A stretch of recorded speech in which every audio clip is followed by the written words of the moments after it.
أعوذ بالله من الشيطان الرجيم. بسم الله الرحمن الرحيم.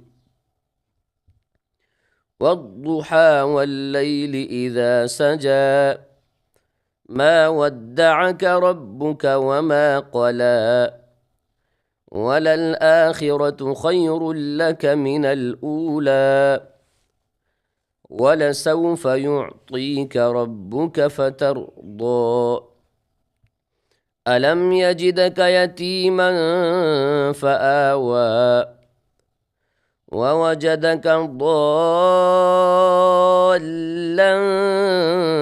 فهدى ووجدك عائلا فأغنى فأما اليتيم فلا تقهر وأما السائل فلا تنهر وأما بنعمة ربك فحدث. صدق الله العظيم.